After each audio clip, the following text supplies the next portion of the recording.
아저씨가 제 아버지라고요? 충격적인 현실과 마주하자 오강수의 두 눈이 크게 흔들렸습니다. 자신을 낳아준 친엄마가 장미애였다는 사실도 아직 받아들이지 못해서 심적으로 많이 괴로웠거든요. 마음속으로 형과 이루어지길 응원했던 독고세리가 알고 보니 나와 가족이었다니 충격이 이만저만이 아니었죠. 그런데 이런 상황에서 갑자기 친아빠까지 만나게 되자 도무지 무슨 말을 꺼내야 할지 말조차 제대로 나오지가 않았습니다. 그런데 바로 그때 오강수의 친아빠가 오강수의 두 손을 붙잡고 조용히 말했어요. 강수야, 이제야 네 앞에 나타나서 미안하다. 조금만 기다려줘. 신라주조는 결국 강수 내 것이 될 테니까. 오강수가 친엄마와 친아빠를 만나게 되면서 선택의 기로에 서게 되는 극적인 이야기를 지금부터 말씀드릴까 합니다. 독수리 술도가는 오형제가 아니라 사형제야. 너는 집 앞에 버려진 업둥이라고. 가슴을 찌르는 비수 같은 독고탁의 목소리가 오강수의 귓속을 계속 맴돌았습니다. 자신의 존재를 뿌리째 흔들어버릴 만큼 충격적이었고 지금껏 쌓아온 인생의 기반을 모조리 허물어버릴 정도로 무거운 진실이었죠. 부모님인 줄 알았던 분들이 알고 보니 내 부모님이 아니었다는 사실. 오강수가 감내하기엔 너무 뼈아픈 시련이었습니다. 존재에 대한 근본적인 혼란을 일으키는 충격이었는데요. 몸을 던져가면서 위험에 빠진 보미를 구할 만큼 오강수가 올곧고 정의롭게 클 수 있었던 이유는 전부 부모님 덕분이었어요. 오강수의 기억 속의 부모님들은 그 누구보다 정직하고 고든 사람들이었습니다. 넉넉하지 않은 형편 속에서도 늘 원칙을 지키며 사셨고 공금을 훔쳐 달아난 장미애와 독고탁도 너그러운 관용으로 용서를 베풀어준 그런 좋은 분들이었죠. 오강수는 어릴 때부터 그 부모님의 모습 하나하나를 마음속에 새기며 자라왔습니다. 작은 이익 앞에서도 쉽게 타협하지 않는 부모님을 보면서 오강수 역시 자신도 그렇게 살아야겠다고 다짐하고 또 다짐했었는데요. 하지만 30년 동안 오강수를 지탱해왔던 그 믿음이 독고탁의 입에서 나온 그 한마디로 완전히 산산조각 나버린 것입니다. 그동안 울고 웃으며 함께 살아온 모든 시간들이 갑자기 낯선 그림자처럼 느껴졌고 마치 거짓된 꿈속에 갇혀있던 것처럼 오강수의 현실도 조금씩 무너지고 있었죠. 하지만 오강수만큼이나 마음이 찢어지고 있는 사람이 있었으니 바로 친엄마인 장미애였습니다. 상처를 받고 쓸쓸하게 돌아선 오강수의 뒷모습이 머릿속에서 떠나지 않아서 장미애는 하염없이 눈물을 흘리고 있었어요. 오강수의 낙담한 듯한 그 표정과 마지막으로 남긴 한숨 섞인 말투, 세상이 무너진 것처럼 망연자실해하던 그 눈빛은 장미애의 마음에 날카롭게 파고들며 지금 이 순간까지도 가슴을 짓누르고 있었죠. 그 죄책감과 안타까움은 순식간에 분노로 바뀌었고 그 분노는 고스란히 독고탁을 향해 쏟아졌습니다. 강수한테 쓸데없는 얘기를 왜 하는 거야? 아무것도 모르고 잘 살고 있는 애를 당신이 무슨 자격으로 흔들어 놓느냐고. 장미애는 거의 비명을 지르듯 독고탁을 쏘아붙였는데요. 그런데 그 말이 떨어진 순간 독고탁의 미간이 살짝 일그러졌어요. 자신에게 화를 내는 장미애의 모습을 셀 수 없이 봐왔지만 지금 화를 내는 모습은 그동안의 모습과 본질적으로 많이 달라 보였거든요. 금방이라도 눈물이 떨어질 것 같은 장미애의 두 눈과 미묘하지만 가늘게 떨리는 목소리, 말끝에 묻어나고 있는 감정의 깊이가 평소와는 분명히 달랐습니다. 당황해서 살짝 멈칫한 독고탁이 장미애의 두 눈을 또렷이 응시하며 말했어요. 오강수 문제에 당신이 왜 그렇게 길길이 날뛰는 거야? 혹시 나한테 뭐 숨기는 거라도 있어? 전곡을 찔린 장미애는 독고탁의 물음에 결국 정면으로 대답하지 못합니다. 마주치던 두 눈을 획하고 피해버리기 바빴죠. 내 말은 그게 아니고 술도가 가족들도 숨겨왔던 사실을 우리가 나서서 말해줄 필요가 있냐는 말이지. 쌀벌레 사건이 일어난 지 얼마나 됐다고 우리 때문에 또 곤란을 겪으면 안 되잖아. 이 상황에서 눈물이라도 떨어지면 괜히 독고탁에게 더욱 의심만 살 것 같아서 결국 장미애는 황급히 방으로 들어가 버립니다. 하지만 독사 같은 독고탁은 미묘하게 흔들리던 장미애의 눈빛을 도저히 그냥 넘길 수가 없었어요. 평소 같았으면 무심히 지나쳤을 상황이었지만 오버하는 장미애의 모습이 아무리 생각해봐도 납득이 되질 않았거든요. 곰곰이 30년 전을 떠올려 보니 더더욱 이상하다는 생각이 들었습니다. 마치 자신이 오강수의 엄마라도 되는 것처럼 오강수를 돌보느라 유난스러울 정도로 애쓰던 장미애의 모습. 그때는 그냥 어린 아기들을 원래 좋아하나 보다라고 생각하며 가볍게 넘겼던 독고탁인데요. 하지만 장미애와 결혼하고 무려 30년간 그녀를 곁에서 계속 지켜봐온 바로는 장미애란 사람은 아기를 좋아하는 사람이 전혀 아니었어요. 지나가다 다른 사람의 아기를 봐도 이쁘다며 먼저 다가가는 법이 없었고 아기 울음소리에 고개를 돌리거나 불편하다는 듯 자리를 피하는 사람이었습니다. 그런 장미애가 그토록 집착에 가까운 애정을 유독 오강수에게만 쏟았다는 사실이 지금 와서 보니 너무나 이상하게 느껴질 수밖에 없었는데요. 그녀가 오강수를 안고 자던 모습과 이불을 덮어주며 조용히 노래를 불러주던 모습, 어린 강수를 위해 따로 반찬을 챙기던 정성스런 손길들이 주마등처럼 독고탁의 머릿속을 스쳐 지나갔습니다. 뭔가 숨기고 있는 게 분명하다는 생각이 들었죠. 날이 밝고 다음 날이 되자 결국 독고탁은 괜히 찝찝한 상태로 계속 생활하느니 의심의 싹을 완전히 잘라버리자는 생각으로 욕실에서 장미애가 사용하던 칫솔을 조용히 챙겼습니다. 그리고 오강수에게는 어제 일을 사과한다는 핑계로 LX 호텔 안에 있는 카페로 그를 불러냈어요. 두 사람의 유전자 검사를 할 생각이었는데요. 어제 내가 한 말은 너무 신경 쓰지 마. 요즘 세상이 어느 세상인데 그깟 핏줄이 대수야. 같이 30년 동안 살을 부대끼며 산 사람들이 진짜 가족이지. 안 그래? 독고탁의 말 같지도 않은 위로에 작게 한숨을 내쉬는 오강수. 저는 괜찮으니까 굳이 이렇게 마음 쓰지 않으셔도 됩니다. 비록 형들과 제가 피는 안 섞였어도 저에게 형들은 제 가족이에요. 독고탁은 흥분할 법한 상황에서도 끝까지 차분함을 유지하는 오강수를 보면서 누구 아들인지 참 괜찮다는 생각을 했어요.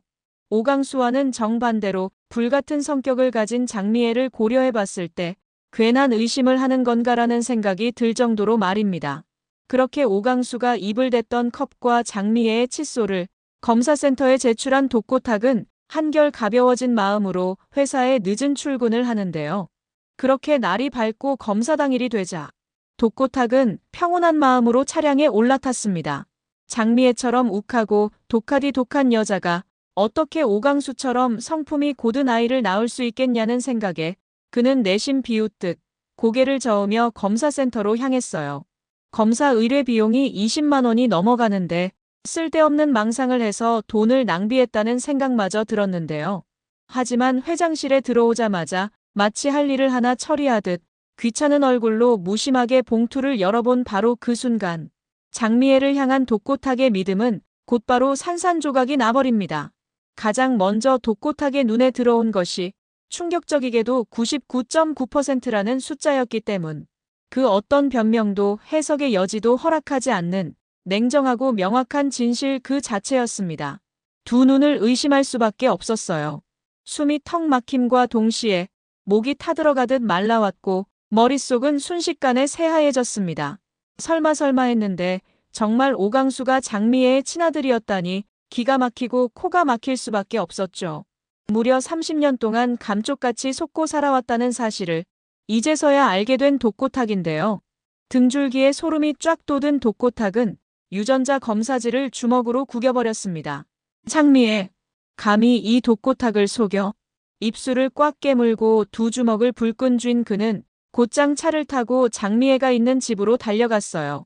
배신감에 치가 떨려 도저히 견딜 수가 없었습니다.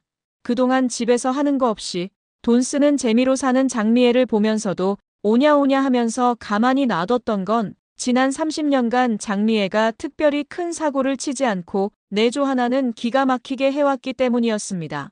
딸인 세리를 명문대에 입학시켰던 건 물론이거니와 결과적으로 세리 때문에 파토가 나긴 했지만 한동석과 사돈관계 직전까지 갈 수 있었던 것도 사실 장미애의 역할이 정말 컸거든요. 하지만 출산 사실을 숨겨왔다는 충격적인 진실 앞에서 이 모든 건 쓸모없는 것에 불과했습니다. 거의 문을 부숴버릴 기세로 중문을 박차고 들어선 독고탁은 장미애가 있는 방으로 거침없이 달려가는데요. 오강수 걱정에 끙끙 앓고 있는 장미래를 보자마자 그는 더 이상 참지 못하고 터져나오는 분노를 그대로 쏟아내버리죠. 야, 장미애! 너 당장 일어나지 못해? 목청이 터져라 고함치는 그의 외침에 방 안의 공기가 일순간에 얼어붙었습니다. 장미애는 그 소리에 순간 깜짝 놀란 나머지 두 눈을 치켜뜨고 독고탁을 노려봅니다. 자신이 오강수의 친엄마라는 사실이 들통났다는 건 꿈에도 모르고 말이죠. 갑자기 와서 또 왜 그래? 안 그래도 심란해서 죽을 것 같은 사람한테 왜 대낮부터 소리를 지르고 난리냐고. 그러자 독고탁이 가슴 안주머니에 구겨 넣었던 유전자 검사지를 장미애의 얼굴에 던지면서 소리를 질렀어요. 오강수, 당신 아들이야? 장미애 네가 낳은 자식이냐고. 그 말의 순간 장미애의 가슴이 철렁 내려앉았습니다. 어떻게 말을 꺼내야 할지 머릿속이 하얘질 수밖에 없었죠. 그 누구에게도 말하지 않겠다 다짐했고 무덤까지 가져가겠다고 결심했던 그 비밀을 하필이면 독고탁이 가장 먼저 알게 되다니. 그 사실 하나만으로도 장미애의 마음속은 절망 그 자체였습니다. 유전자 검사까지 해온 마당에 아니라고 오리발을 내밀 수도 없고 결국 장미애는 눈을 질끈 감고 가늘게 떨리는 입술로 조심스레 고백하는데요. 그래 맞아. 강수. 내가 낳은 내 아들이야. 설마 했던 그 충격적인 고백이 기어코 장미애의 입에서 흘러나오자 순간 독고탁의 눈빛이 싸늘하게 변했습니다. 그는 마치 장미애의 얼굴을 죽일 듯이 노려보며 매서운 목소리로 말을 이었어요. 네가 어떻게 나한테 이럴 수 있어? 어떻게 그동안 감쪽같이 나를 속일 수가 있냐고. 긴 말 할 거 없이 당장 이혼해. 이제 당신 얼굴 쳐다만 봐도 소름이 끼쳐 미쳐버릴 것 같으니까. 장미애의 두 눈에는 이미 하염없이 눈물이 흐르고 있었습니다. 남편의 사고로 첫 번째 가정이 깨져버렸던 그날의 기억이 생생하게 되살아났고 두 번째 가정마저 무너질 위기에 처한 지금 이 순간. 그녀는 무릎을 꿇고서라도 이 집을, 이 가정을 반드시 지키고 싶었어요. 그녀는 두 손을 모아 독고탁에게 사정하다시피 하며 떨리는 목소리로 말했습니다. 그래. 당신한테 숨긴 건 내 잘못 맞아. 내가 당신한테 죽을 죄를 지었어. 하지만 여보, 내가 바람을 피운 건 아니잖아. 강수는 당신과 결혼하기 이전에 낳은 자식이라고. 당신과 결혼한 이후로 내가 언제 세리 엄마로서 부족했던 적이 있었어? 난 이날 이때껏 당신 아내로서 그리고 세리 엄마로서 한 점 부끄럼 없이 최선을 다해 살아왔다고. 그러니까 딱 한 번만 용서해주면 안 될까? 하지만 독고탁은 애원하는 장미애의 얼굴을 계속 보고 있으면 괜히 마음이 약해질까봐 문을 쾅 닫아버리고 집을 나가버리는데요. 그런데 바로 그 순간 고요했던 장미애의 핸드폰이 울리기 시작합니다. 세리에게 걸려온 전화였죠. 나야. 아빠랑 엄마가 술도가에 저지른 짓들. 정식으로 교수님 가족분들한테 사과하지 않으면 앞으로 영원히 아빠 엄마 안 볼 거니까 그렇게 알아. 이 말하려고 전화했어. 한참 동안 말이 없던 장미애는 전화기에 대고 흐느끼며 조심스럽게 말했습니다. 세리야 어떡해. 엄마랑 아빠 아무래도 갈라설 것 같아. 갑자기 그건 또 무슨 말이야? 나 때문에 아빠랑 다퉜어. 어차피 독고탁이 세리에게 말하면 전부 들통날 것이라는 생각에 결국 장미애는 지난 30년간 숨겨왔던 충격적인 비밀에 관하여 세리에게 모두 실토하게 되죠. 그녀는 망설임 끝에 입을 열었습니다. 사실 엄마한테 숨겨둔 아들이 있어. 세리는 순간 자신의 귀를 의심했어요. 정말 기가 찰 노릇이었죠. 뭐라고? 아니 도대체 그게 무슨 소리야? 지금 그 말은 나한테 오빠가 한 명 더 있다는 얘기야. 그게 누군데? 차마 입을 떼지 못하고 우물쭈물 뜸을 들이던 장미애는 크게 한숨을 내쉬고 결국 입을 열었습니다. 너도 아는 사람이야. 오범수 교수 동생. 오강수가 내 아들이야. 그 말은 세리에게 날벼락처럼 들렸습니다. 강수 씨가 엄마 아들이라고? 도대체 왜 그랬어 왜? 할 말이 없었습니다. 공금 횡령을 저지르고 뻔뻔스럽게 잘 먹고 잘 살고 있었던 것도 오범수에게 한없이 부끄럽고 미안한 마음뿐이었거늘. 하다못해 자기 자식까지 술도가 앞에 버렸다니. 평생 동안 갚아야 할 은혜를 원수로 갚은 사람이 바로 엄마였다는 사실에 세리는 도저히 견딜 수가 없었습니다. 전화를 일방적으로 끊어버린 세리는 술도가에서 지내는 것조차 너무 죄송스러워서 결국 방을 뛰쳐나가버리는데요. 그런데 문을 열고 나가려던 바로 그 순간 싸늘한 표정을 하고 문 밖에 서 있던 오강수와 정면으로 마주하게 됩니다. 세리가 머물던 방을 지나다가 우연찮게 세리가 하는 이야기를 들어버린 것이죠. 세리는 충격과 당혹스러움, 그리고 두려움에 가까운 감정으로 말했어요. 강수 씨, 혹시 다 들었어요? 세리만큼이나 정신적으로 힘든 시간을 보내왔던 오강수는 창백해진 얼굴로 대답을 대신하고 그 길로 곧장 장미애에게 달려갔습니다. 도대체 왜 나를 버린 건지, 사정이 있었다면 그 후에라도 왜 자신을 찾지 않은 건지, 마음속 깊은 곳에 켜켜이 쌓였던 의문들에 대한 해답을 지금 당장 듣지 않으면 무너져버릴 것만 같았습니다. 장미애는 그런 줄도 모르고 오강수가 만나자는 전화에 한 걸음에 달려나가는데요. 하루 종일 울어서 두 눈이 퉁퉁 불어 있었지만 최대한 아들에게 힘든 모습을 보이지 않으려고 그녀는 최대한 태연하게 입을 열었어요. 이 밤에 갑자기 무슨 일이에요? 우리 세리한테 문제라도 생겼나요? 장미애의 말이 끝나기도 전에 오강수의 두 눈에는 이미 눈물이 그렁그렁 고이고 있었습니다. 그 순간 장미애는 오강수가 모든 진실을 알아버렸다는 걸 직감할 수밖에 없었죠. 심장이 조여들기 시작했습니다.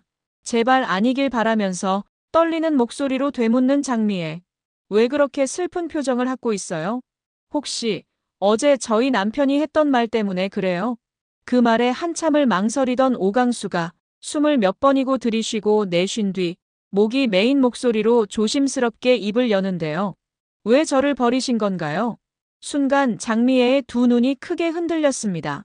엄마라는 사실을 숨기고 늘 뒤에서 묵묵히 응원해주고 싶었는데 이제 그 작은 희망마저 사라졌다는 생각에 장미애 역시 두 손과 입술이 떨리고 있었죠. 두려웠습니다. 혹시라도 강수가 마음의 상처를 받고 평생 동안 자신을 안 본다고 하면 어쩌나. 문득 그런 생각이 들었거든요.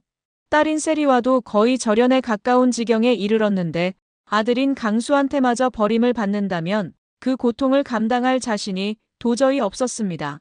엄마가 미안해 강수야. 엄마가 죽을 죄를 지었어. 결국 장미애는 30년 동안 꽁꽁 숨겨왔던 진실의 벽을 모두 허물었습니다. 한동안 애써 외면해온 죄책감과 회피의 시간들이 그녀의 입을 통해 모두 쏟아져 나왔어요. 오강수의 아버지가 사고를 당하고 혼자 경제적 책임과 양육 책임을 떠안게 되면서 어쩔 수 없이 술도가 앞에 버렸다는 사실을 말이죠. 그 당시 술도가는 직원들에게 숙식을 제공하는 곳이었기 때문에 직원을 가장하여 오강수를 양육하기에 부족함이 없었던 것입니다. 친아버지 이야기가 나오자 한참 말을 잃고 있던 오강수가 조심스럽게 입을 열었어요. 그럼 30년 전 사고로 아버지는 돌아가신 건가요? 장미애는 그 질문에 망설이지 않고 대답했습니다. 아니, 살아있어. 너랑 아주 가까이 있단다. 날이 밝고 다음 날이 되자 오강수는 친아버지를 만나게 해주겠다는 장미애의 전화를 받고 약속 장소에서 떨리는 마음으로 앉아 있었어요. 30년 동안 자신을 남의 집에서 자라게 한 어머니를 생각하면 아버지도 별반 다를 바 없는 사람이라는 생각에 솔직히 별로 보고 싶지도 않았는데요. 그런데 모습을 드러낸 사람의 정체가 그야말로 충격 그 자체였습니다. 그 사람은 바로 술도가 쌀벌레 사건의 주범자로 지목되었던 소기룡이었기 때문이죠. 그도 아들에게 죄책감을 안고 살아왔던 건지 한동안 입을 열 엄두를 내지 못했습니다. 그 모습에 오강수가 싸늘한 어조로 먼저 입을 열었어요. 제 친아버지란 분이 술도가 사건을 조작한 주동자였을 줄은 몰랐네요. 저는 더 이상 할 말이 없습니다. 이만 일어날게요. 그런데 바로 그때 소기룡이 일어나는 오강수의 팔을 붙잡고 간절한 목소리로 어렵게 입을 여는데요. 강수야, 일단 앉아서 내 이야기를 좀 들어보거라. 그 말에 오강수는 잠시 주저하다가 못 이기는 척 의자에 앉아서 소기룡을 매섭게 노려봤습니다.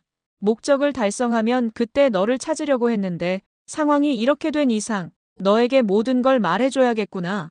그래, 술도가 사건을 조작한 사람. 바로 나야.